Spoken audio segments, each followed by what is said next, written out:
மச்சான் நீ ஆபீஸ் விட்டு போறியா? எனக்கு இன்னும் ஒரு மாதிரி தனியா இருக்க மாதிரி இருக்கு மச்சான். என்ன மச்சான் சின்ன பசங்க மாதிரி பேசின்னு இருக்கேன். நான் இந்த ஏரியால தான் இருக்கிறேன். சனிக்கிழமை பார்ட்டி போனோம், ஞாயிற்றுக்கிழமை மேட்ச் ஆடுவோம்டா. 6 மாசத்துக்கு ஒரு வாட்டி ட்ரிப் போலாம், ரெசார்ட் புக் பண்ணலாம், சில் பண்ணலாம். மச்சான் பட்டுக்கு போலாம்டா. எவ்வளோ வழி இருக்கு மச்சான் நம்ம இப்பெல்லாம் டச்ல இருக்கிறதுக்கு. இந்த லொத்த ஆபீஸ்ல இருந்து வெளியே அமிச்சிட்டா நம்ம ஃப்ரெண்ட்ஷிப் இல்லைன்னு ஆயிருமாடா.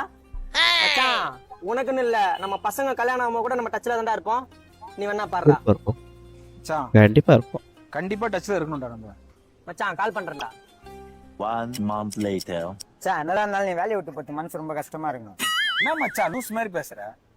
சென்னையில தான் இருக்கேன் நானும். சனிக்கிழமை பார்ட்டி போலாம், ஞாயிற்றுக்கிழமை கிரிக்கெட் விளையாடலாம், பண்ணலாம், சில் பண்ணலாம், தியேட்டருக்கு போலாம்டா. எவ்வளவு இருக்கு மச்சான் டச்ல இருக்கிறதுக்கு.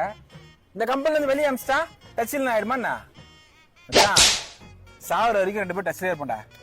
அதே வார்த்தைகள் நான் கண்டுக்காம போறேன். அப்பப்ப கால் பண்றேன்.